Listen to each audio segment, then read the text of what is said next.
Merci d'être sur la télévision Labari pour suivre le journal de ce jour, mardi 2 avril 2024. Mesdames et messieurs, bonsoir, bonne rupture et bienvenue à tous. Débutons ce journal avec cette vague de poussière suspendue sur la ville de Niamey et dans certaines localités du Niger. Une situation qui trouve toute son explication dans ce reportage signé Asma Seydou et Aboubakar Seydou qui étaient ce matin dans le locaux de la Direction nationale de la météorologie nationale. Dans la journée de ce mardi 2 avril 2024, la capitale Niamey et même quelques régions du Niger ont observé une forte poussière. Qu'est-ce qui explique cette poussière? Réponse avec la Direction générale de la météorologie. C'était un ciel dégagé qui a été observé sur le pays avec des visibilités qui sont vraiment bonnes.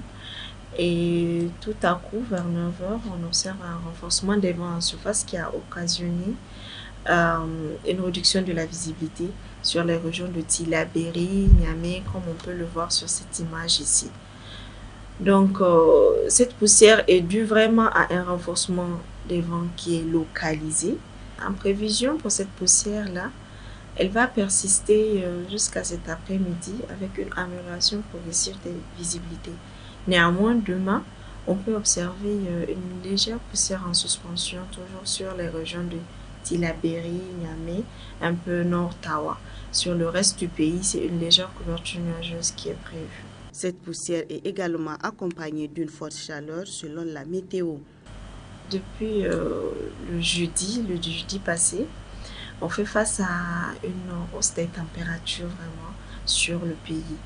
Donc, cette chaleur qui peut être qualifiée de canicule va encore persister très malheureusement pour quelques jours. Mais on espère que d'ici la fin de la semaine, quand même jusqu'au jeudi, disons vendredi, les températures vont commencer à baisser sur l'ensemble du pays. Il est donc impératif au cours de cette période de se protéger les enfants et les nourritures afin d'éviter toute maladie liée à la poussière. Merci Asmaou Seydou et Prudence. Alors, la ministre de l'Éducation nationale, Dr Elisabeth Cherif, a présidé ce mardi matin la cérémonie officielle d'installation du comité ad hoc chargé de réfléchir sur l'instauration de la journée continue dans les écoles préscolaires primaires, publiques et privées. La mission de ce comité va consister à évaluer objectivement les expériences de l'année passée et celles en cours. Précision avec Nafisa Yahya et Nasser Seydou. Cette cérémonie marque en effet l'installation officielle du comité ad hoc chargé de réfléchir sur l'instauration de la journée continue dans les écoles préscolaires, primaires, publiques et privées. Ce comité aura pour mission principale de mener des réflexions approfondies sur la pertinence et l'opportunité de cette mesure dans ces établissements. En effet, comme vous le savez, depuis 2 ans, durant le mois de Ramadan, les autorités éducatives instaurent la journée continue dans nos établissements scolaires afin de soulager les parents d'élèves, les enseignants et même les élèves. Votre mission consistera à évaluer objectivement l'expérience de l'année dernière et celle de l'année en cours. De manière spécifique, vos réflexions et vos échanges doivent se traduire par un examen minutieux et sans complaisance des avantages et inconvénients de la journée continue dans nos établissements scolaires. En termes clairs, il s'agit de démontrer comment, à travers la journée continue, pourrait-on consolider la qualité des enseignements-apprentissages par le respect du volume horaire hebdomadaire requis et l'utilisation optimale et efficace du temps scolaire. La mise en place de ce comité revêt une importance capitale. Elle s'inscrit dans la vision des plus hautes autorités de la transition, celle de bâtir un système éducatif plus efficace et à l'écoute des préoccupations des populations. En effet, mon département ministériel demeure convaincu que la performance de notre système éducatif repose aussi sur la prise en compte des avis de la communauté éducative. Cette démarche s'inscrit par ailleurs dans la lettre de mission à nous confiée par le chef de l'État qui préconise d'entreprendre des réformes éducatives qui tiennent compte de la demande sociale en éducation. Pour ce travail scientifique en faveur de l'éducation nigérienne, le président du comité et la ministre de l'Éducation nationale ont exhorté les membres du comité à s'investir pleinement afin que cette mission soit un succès. Vive le Niger, ensemble nous pouvons. Je vous remercie. Merci Nafissa Yahya. Et il faut signaler que juste après cette cérémonie, la ministre de l'Éducation nationale a effectué des visites dans les différentes agences du Niger Post de Niamey et au centre de formation de Kalmaharo. Des visites pour constater le démarrage des paiements de pécule du mois de mars pour les enseignants contractuels et le pécule du mois de janvier, février et mars 2024 pour les apprenants boursiers de Kalmaharo. Le résumé de toutes ces visites dans cet élément.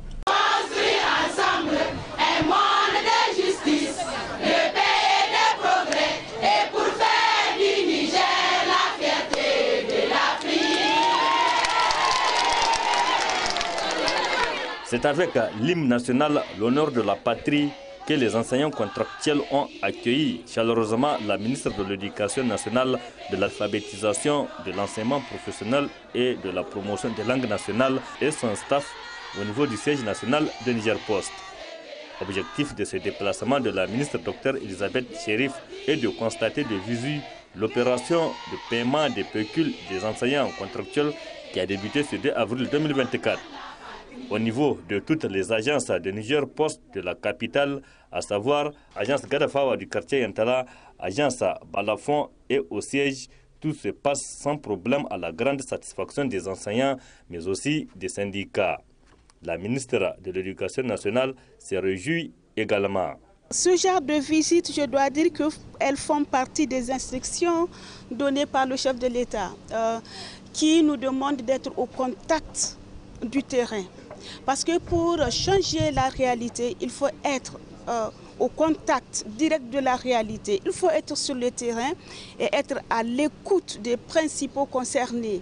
Et à chaque fois, vous avez vu la reconnaissance quand même de la communauté éducative parce que ça fait très longtemps qu'il y a ce défi du rapprochement entre le sommet et la base, qu'il y a le besoin de la communion entre la communauté éducative et à chaque fois nous sommes satisfaits et édifiés par la reconnaissance, l'engagement, le dévouement des uns et des autres à poursuivre la refondation du secteur éducatif nigérien. Outre les enseignants contractuels, les élèves apprenants boursiers de Kalmaharo sont en train d'être payés aussi. Ici, la ministre de l'Éducation nationale, Dr Elisabeth Chérif, se félicite du bon déroulement de l'opération. Ainsi, à chaque étape, la ministre et sa délégation ont été bien accueillis et à toutes ces étapes, le message reste le même. Profitez de ce moment pour prier pour l'école nationale, pour prier pour les autorités nigériennes et pour le pays, a insisté Dr Elisabeth Chérif. Il s'agissait donc pour les autorités nigériennes, à travers ces opérations de paiement de pécule, de permettre aux enseignants contractuels et aux apprenants de Kalmaharo de bien finir le mois de Ramadan et de se préparer pour bien fêter l'Aïd el-Fitr.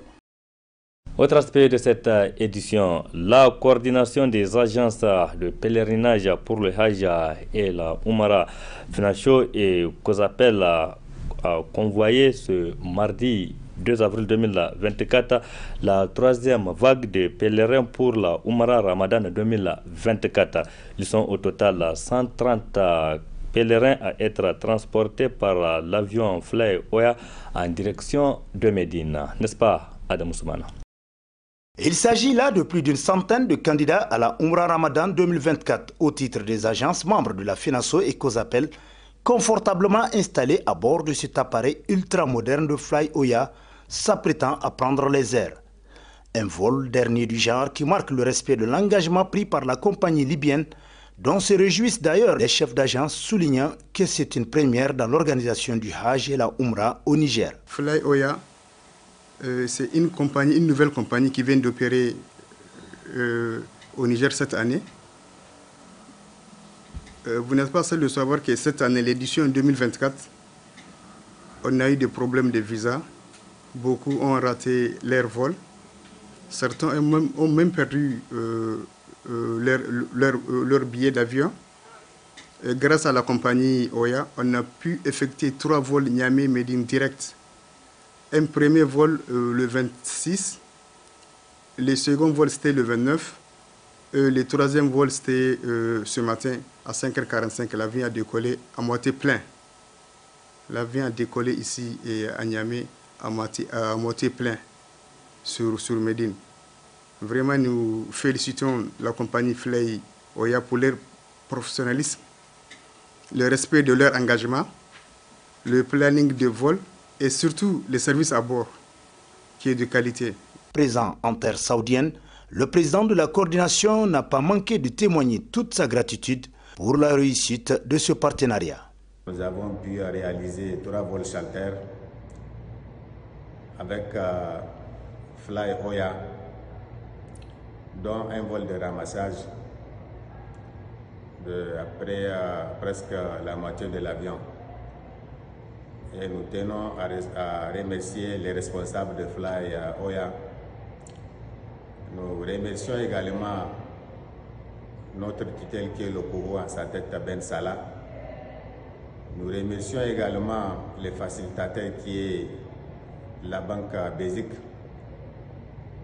Et nous implorons Allah subhanahu wa ta'ala de protéger le Niger, ses dirigeants et son peuple.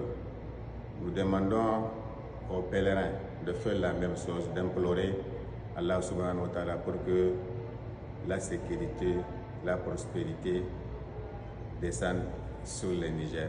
Ce troisième avion, dit celui de ramassage, affrété dans le cadre de la Umrah Ramadan 2024 par FENASO et COSAPEL, prend ainsi son envol du tarmac de l'aéroport international Djori Hamani de Niamey au petit matin, à l'heure où l'aube s'éclipse pour faire place aux rayons solaires, comme pour dire qu'une nouvelle ère s'ouvre dans le paysage du transport des pèlerins au Niger avec l'avènement de Fly Oya.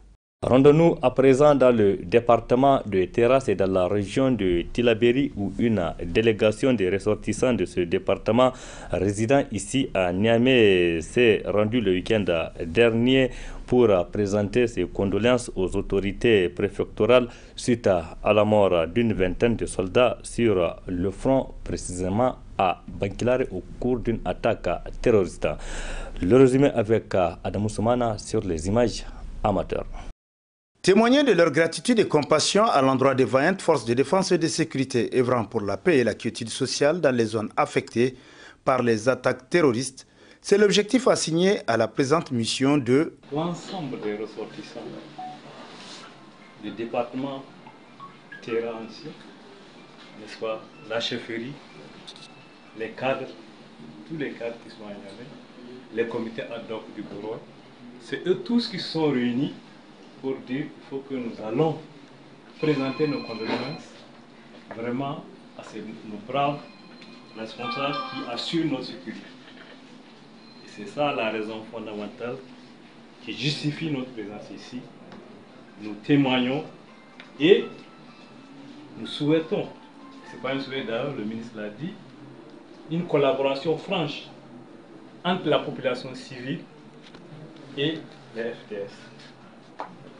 Dieu merci, les choses s'améliorent et nous souhaitons que ça s'améliore plus davantage pour que la paix, la sécurité et la tranquillité puissent régner dans notre pays et dans notre région en particulier. Un geste qui est allé droit au cœur aussi bien du premier responsable politique du département de Terra que des responsables des forces de défense et de sécurité. Je suis très ému parce que c'est la première fois dans toute ma carrière dans l'armée, j'ai vu beaucoup de choses qui sont passées. On n'a pas vu beaucoup de frères, mais c'est la première fois que je vois une délégation venir présenter les condoléances aux responsables FDS. Je ne sais pas, le mot me manque. Je tiens à vous dire à quel point nous sommes ravis, très honorés de ce geste que vous avez fait. Je vous ai dit que je viens de Maradi tout à l'heure. Il y a un peu plus d'un an, j'étais à Almaho. J'ai fait aussi un an là-bas. On retourne en arrière, j'étais à Difa. C'est pour vous dire que, au fond, personnellement, j'ai vu bel et bien on a assisté à des décès de nos camarades. Mais c'est la première fois qu'on accueille une telle délégation, que les gens de la région où nous avons perdu des gens décident de venir nous trouver pour une telle compassion, pour ensemble partager avec nous les peines que nous avons. Et vraiment, sachez que ce que vous avez fait ira directement vers notre hiérarchie. Nous déjà, nous savons à quel point c'est important et eux-mêmes, vous comprendrez qu'ils le sauront aussi. Parce qu'ils ont fait le terrain, ils savent de tels gestes, à quel point nous, ça nous réconforte dans ce que nous sommes en train de faire. C'est là témoin que ceux pour qui nous travaillons, effectivement, sont avec nous. La mission s'est rendue dans les foyers de quelques victimes des terroristes avant de dire une fatia pour le repos de leur âme. Point final de cette édition. Merci à vous de l'avoir suivi. Restez en compagnie du programme de la télévision Labari. Excellente nuit à toutes et à tous. Au revoir.